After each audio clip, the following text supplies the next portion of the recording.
ఓం నమ శివాయ భం భైరవాయ నమ శ్రీమాత్రే నమ. విధాత టీవీ ప్రేక్షకులందరకు కాళభైరవుని అనుగ్రహంతో సుఖ సంతోషాలతో జీవించాలని మనస్ఫూర్తిగా కోరుకుంటూ మీ విశ్వసాయి గురూజీ.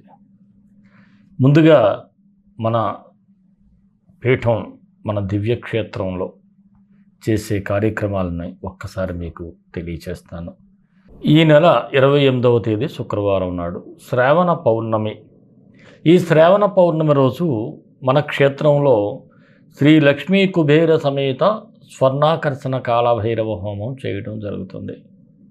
ఈ హోమంలో పాల్గొనే వారికి లక్ష్మీదేవి, కుబేరుడు, స్వర్ణాకర్షణ భైరవునికి ప్రార్థిస్తే స్వర్ణాకర్షణ భైరవుడు ధనాన్ని ఇస్తాడు, భోగభాగ్యాలని అందిస్తాడు. అందుకే ఆ రోజు లక్ష్మీ కుబేర సమేత స్వర్ణాకర్షణ కాళభైరవ హోమాన్ని చేయటం జరుగుతుంది. భక్తులందరూ కూడా పరోక్షంగా ఈ యొక్క హోమ కార్యక్రమంలో పాల్గొని మీ సమస్యలను నివారించుకోవాలని మనస్ఫూర్తిగా కోరుతున్నాను. ఇక వచ్చే నెల అంటే సెప్టెంబర్ 10వ తేదీ గురువారం శ్రావణ అమావాస్య. 11వ తేదీని చెప్తారు, కాకపోతే మనం రాత్రి వేళలో ఈ అమావాస్య కార్యక్రమాన్ని హోమాన్ని చేస్తాం. ఆ రోజు ఉన్మత్త భైరవ సమేత వారాహి హోమాన్ని చేయటం జరుగుతుంది. అలాగే ఏ హోమం చేసినా అన్నప్రసాద సేవను కూడా మనం చేయటం జరుగుతుంది. ఈ పోలాల అమావాస్య నాడు అన్నప్రసాద సేవ చేయటం ద్వారా పితృదోష పరిష్కారం కూడా అవుతుంది.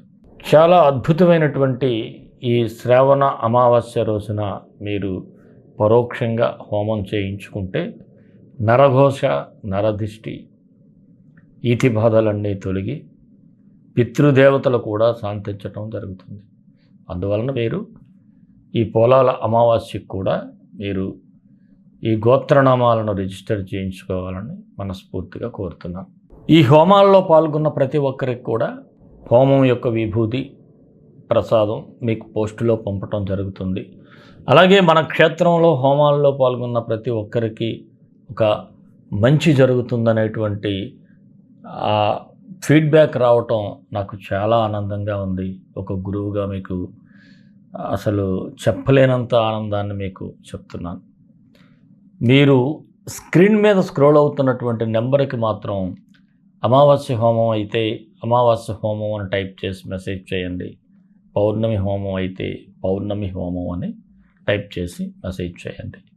మరి రాశి ఫలాల్లోకి వెళ్ళిపోదాం. వెళ్ళే ముందు ఒక చిన్న మనవి. మన వీడియోలు మీకు నచ్చినట్లయితే ఒక లైక్ చేయండి, అలాగే అందరికీ షేర్ చేయండి. ఎవరైనా మన ఛానల్ సబ్స్క్రైబ్ చేసుకోకపోతే సబ్స్క్రైబ్ చేసుకోండి. ప్రతి ఒక్కరికి కూడా మరొక్కసారి చెప్తున్నాను, ఆ కాళభైరవుని ఆశీస్సులు ఉండాలని కోరుకుంటూ మరి రాశి ఫలాల్లోకి వెళ్ళిపోదాం.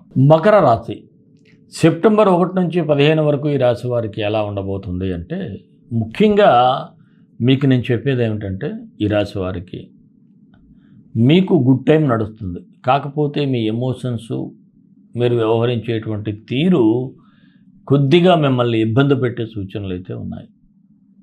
ఏదైనా కాస్త నిదానంగా ఆలోచించే ప్రయత్నం అయితే చేయండి. ఎమోషనల్గా ఉండొద్దు, కోపాన్ని ప్రదర్శించొద్దు. అలాగే మీకోసం అంటూ ఒక కొత్త జీవనశైలి మీకు ఉండాలి. మీకు గతంలో ఎటువంటి అంటే ఒక ఆలోచన ఉంటుందో అలాంటి దాని నుంచి కొద్దిగా బయటపడండి. ఎలా ఉంటారంటే, ఒక్కొక్క సందర్భంలో నేను పట్టింది కుందేటికి 3 కాళ్ళు, నేను ఎవరితోనూ కాంప్రమైజ్ కాను, అలాంటివన్నీ పక్కన పెడితేనే శత్రువును కూడా కౌగిలించుకోగలిగితే మీకు అంతా మంచిగా జరుగుతుంది. అలాగే వాహనాలు నడిపేటప్పుడు లేదా రోడ్డుపై నడిచేటప్పుడు కూడా కాస్త చూసుకొని వెళ్ళాలి. అంతేగాని చాలామంది సెల్ ఫోన్లు చెవి దగ్గర పెట్టుకుని అలా నడుచుకుంటూ వెళ్ళిపోతూ ఉంటారు. అదంత మంచిది కాదు. అలాగే వాహనాలు నడిపేటప్పుడు కూడా ఫోన్లు మాట్లాడటం అంత మంచిది కాదు. కారణం, ఈ రాశి వారికి ఇప్పుడు యాక్సిడెంట్లు అయ్యేటువంటి సూచనలు అయితే కనిపిస్తూ ఉన్నాయి. అందువలన జాగ్రత్తగా ఉండండి. మీకు ఇష్టం ఉన్నా లేకున్నా మీకున్న పలుకుబడిని ఉపయోగించుకునేందుకు ప్రయత్నించండి. అప్పుడు మీ పనులు వేగం అవుతాయి. ఓ సందర్భంలో నేను ఎవరినో మాట్లాడటం, ఒకరి కింద తల వంచటం, ఒకరిని సహాయం అర్థించటం నాకు అక్కర్లేదు అనుకుంటారు. కానీ తప్పదు. లేకపోతే మీ పనులన్నీ ఎక్కడ వేసిన గొంగలే అక్కడే ఉన్నట్టుగా ఉంటాయి. అలాగే భూ సంబంధిత వ్యవహారాలు కూడా ఇప్పుడు కలిసి వచ్చే పరిస్థితులు కూడా కాస్త కనిపిస్తూ ఉన్నాయి. అందువలన ఈ భూములకు సంబంధించిన ఏమైనా వ్యవహారాలు ఉంటే నడపండి. రియల్ ఎస్టేట్ వారు వీళ్ళందరూ కూడా కాస్త సానుకూలంగా ఉంటుంది. కోర్టు వ్యవహారాలు కూడా సానుకూలంగా ఉంటాయి కాబట్టి సాక్షులు అవసరమైతే ప్రవేశపెట్టాల్సిన సందర్భం ఉంటే ప్రవేశపెట్టాలి. అంత బాగుంటుంది. లేదనుకుంటూ కోర్టు బయటైనా సరే ఇప్పుడు కోర్టులో ఉన్న కేసును కూడా మీరు కాంప్రమైజ్ చేసుకొని ఇమీడియట్గా రాజీ ప్రయత్నాలు చేయండి. అలాగే దూర ప్రయాణాలు చేయకపోవటమే చాలా మంచిది. ఇక గృహ నిర్మాణ ప్రయత్నాలు అయితే వేగం అందుకుంటాయి. మీకంతా సానుకూలంగా ఉంది. ఎవరైతే సొంత ఇంటి కలను మీరు ఆలోచిస్తూ ఉంటారో. అలాగే రుణాల విషయంలో మీకు రావాల్సిన బకాయిలు మాత్రం తొందరగా అందవు. దానివలన మీకు చాలా మనసు బాధగా ఉంటుంది. ఆర్థికపరమైనటువంటి ఇబ్బందులు కూడా ఉంటాయి. నిరుద్యోగులకు అవకాశాల కోసం కాస్త గట్టిగా ప్రయత్నాలు చేయాలి. ఇంటర్వ్యూస్ కూడా చాలా బాగా అటెండ్ అవుతూ ఉండాలి. ఎక్కువగా స్టడీ చేస్తూ ఉండాలి. ఇక వివాహ ప్రయత్నాలలో కూడా కాస్త ఆలస్య సూచనలు అయితే ఈ రాశి వారికి కనిపిస్తూ ఉన్నాయి. విదేశీయాలు వెళ్ళాలి అనుకునేవారైతే తప్పనిసరి పరిస్థితి అయితే వెళ్లకుండా ఉండటమే చాలా మంచిది. ఈ రాశి వారికి వెళ్ళడం వల్ల తిరిగి వెనక్కి వచ్చే సూచనలు ఉన్నాయి. అలాగే రాజకీయ నాయకులకు ప్రజలలో గుర్తింపు కోసం కొత్త ప్రయత్నాలు చేయడం, ఏదో ఒక రకమైనటువంటి అంటే మీరు మీ ఉనికిని గుర్తించేటట్టుగా మీరు చేసేటువంటి నూతన కార్యక్రమాలు ప్రజలనైతే ఆకట్టుకుంటాయి.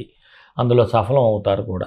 ఇక ఉద్యోగులకైతే పని ఒత్తిడికి ఉన్నప్పటికీ కూడా పనులు సకాలంలో పూర్తి చేయటంలో సహ ఉద్యోగులకు కూడా చాలా బాగా చేస్తున్నారండి, ఆ టైంకి ఎలా మీరు మేనేజ్ చేసుకుంటారు అనేటటువంటి పరిస్థితి మీ సహ ఉద్యోగుల్లో కూడా వస్తుంది. అయితే ప్రమోషన్లు కావాలి అనుకునేవారు, రావాలని ఎదురు చూసేవారికి మాత్రం కొంత నిరీక్షణ అయితే తప్పటం లేదు. అలాగే వ్యాపారస్తులకైతే సాధారణంగా ఉంది. కాస్త వ్యాపారాల్లో చిన్నపాటి ఆటంకాలు అయితే కనిపిస్తూ ఉన్నాయి. వాటిని అధిగమించే ప్రయత్నం చేస్తారు. ఆ అధిగమించడంలో కాస్త గట్టి ఒత్తిడిని కూడా ఎదుర్కొనే అవకాశాలు ఉన్నాయి. ఇక భాగస్వామి వ్యాపారస్తులకైతే మీ ఒప్పందాల విషయంలో అభిప్రాయ భేదాలు వస్తాయి. ఏదైతే మీకు ఒక జాయింట్ అగ్రిమెంట్ ఉందో ఆ అగ్రిమెంట్పై కూడా ఎవరూ స్టాండ్ అయ్యే పరిస్థితి కనిపించడం లేదు. చిరు వ్యాపారస్తులకైతే స్వల్ప లాభాలే కనిపిస్తూ ఉన్నాయి. షేర్ మార్కెట్లో నష్టాలు చవిచూస్తాయి, జాగ్రత్త.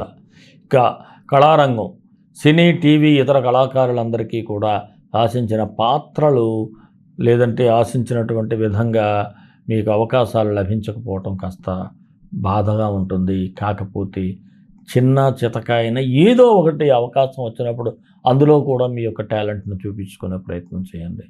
ఆరోగ్యపరంగా చూస్తే సాధారణంగా ఉంది, పర్వాలేదు. దీర్ఘకాలిక వ్యాధులు ఉన్న వారికి కూడా కాస్త ఉపశమనం కలిగే సూచనలు ఉన్నాయి. కాకపోతే కాస్త ఆహార నియమాలు అయితే పాటించండి. విద్యార్థులైతే చదువు మీద ఫోకస్ చేయండి. ఉన్నత విద్య కోసం బాగా శ్రమిస్తే మీకు తప్పకుండా విజయాలు సాధిస్తారు. అలాగే ఈ రాశి వారికి అనుకూలమైన తేదీలు 6, 8, 15. కాస్త నిదానంగా వ్యవహరించాల్సిన తేదీలు 2, 4, 10, 12. మకర రాశి వారికి మరిన్ని మంచి ఫలితాల కోసం విశ్వగురు సక్సెస్ మంత్రాలు పఠించండి, విజయాలు సాధించండి. ఈ రాశివారు రవి, బుధ గ్రహాలకు పరిహారం చేసుకుంటే సరిపోతుంది. ఆ గ్రహ మంత్రాలను చదువుకుంటే రవి ఓం హ్రీం సూర్యాయ నమః, ఓం హ్రీం సూర్యాయ నమః. డిస్క్రిప్షన్లో ఈ 2 మంత్రాలు ఇస్తాను. వీలైతే ప్రతిరోజు కూడా సూర్యభగవానుడికి అర్ఘ్యం ఇవ్వండి. కాస్త నీళ్లు రాగి చెంబుతో తీసుకొని అందులో ఒక మందార పువ్వు అంటే ఏదైనా ఎర్ర పుష్పం పెట్టి కాస్త బెల్లం కూడా వేసి సూర్యుడికి ఎదురుగా నిలబడి అర్ఘ్యం ఇచ్చినట్లయితే బాగుంటుంది. అలాగే ఈ మంత్రాన్ని 19 సార్లు పఠించండి, ఉదయం సాయంత్రం. ఇక బుధుడికి క్షీరపుత్రాయ విద్మహే రోహిణీ ప్రియాయ ధీమహి తన్నో బుధ ప్రచోదయాత్. ఈ మంత్రం కూడా 19 సార్లు ఉదయం సాయంత్రం పఠించండి, మీకు అంత అనుకూలంగా ఉంటుంది. కాకపోతే ఇంకా ఎటువంటి అబ్స్ట్రక్షన్స్ ఉన్నా పోవాలి అంటే మన క్షేత్రంలో అమావాస్య పౌర్ణమికి జరిగేటువంటి హోమంలో పరోక్షంగా పాల్గొంటే మీకు అద్భుతమైన ఫలితాలు ఉంటాయి. మరి మన ఇష్టదైవం కాళభైరవుడు, కాళభైరవ గాయత్రి. కాళకాళాయ విద్మహే కాళాతీతాయ ధీమహి తన్నో కాళభైరవ ప్రచోదయాత్. సర్వే జనా సుఖినో భవంతు, లోకా సమస్తా సుఖినో భవంతు. దేశం కోసం, ధర్మం కోసం, భారతీయ సంస్కృతి విలువల కోసం పాటుపడదాం. స్వస్తి.